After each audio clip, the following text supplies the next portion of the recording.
আসসালামু আলাইকুম ভিউয়ার্স। ভোলাগঞ্জ সাদা পাথরের দাঁড়িয়ে মনে হয় যেন পৃথিবীর সমস্ত শান্তি নেমে এসেছে নীল জলের পাশে সাদা স্বপ্ন হয়ে। ভোলাগঞ্জ সাদা পাথর এমন এক ভ্রমণ গন্তব্য যেখানে প্রকৃতি নিজের রূপে মুগ্ধ করে আর একটি ধাপ মনে করিয়ে দেয় পৃথিবী এখনও কতটা সুন্দর হতে পারে। সাদা পাথর শুধু পাথর নয়, প্রকৃতির বুকে লেখা এক নিঃশব্দ কবিতা, যেখানে জল, আলো আর সৌন্দর্যের মিলনে সৃষ্টি হয় স্বপ্নের মতো এক বাস্তবতা। সাদা পাথর দেখিয়ে দেয় শান্ত আর দৃঢ় থাকা যায় একসাথে।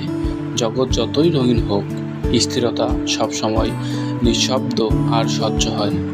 সাদা পাথর পড়ে আছে পাথরের ধারে, না বলে কিছুই, সহ্য করে ধুলোর ভারে। তারই মতো মানুষ হোক নির্বল, নির্মল, সত্যের ভরা। সাদা পাথর প্রমাণ করে আলো ছাড়তে রঙের দরকার নেই, সত্য আর সরলই যথেষ্ট। সাদা পাথর নিজের রঙে গর্বিত, কারণ সে জানে পরিচ্ছন্নতা আর সত্যের রং কখনো চোখে পড়ে না, কিন্তু মনে গেঁথে যায় চিরদিনের জন্য। সাদা পাথরে ঘুরতে চাইলে একদম ঠিক ঠিকানায় আসছো। পাহাড়, প্রকৃতি আর মানুষের হাসি মুখ সবই আছে এখানে। ব্যাগ গুছিয়ে ফেলো। সাদা পাথরে আসতে চাও?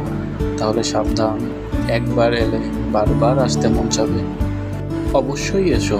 সাদা পাথরের সৌন্দর্য না দেখলে জীবনটা কিছুটা অপূর্ণ থেকে যাবে। সাদা পাথর তোমার জন্য অপেক্ষায় থাকবে। ধন্যবাদ। আসসালামু আলাইকুম।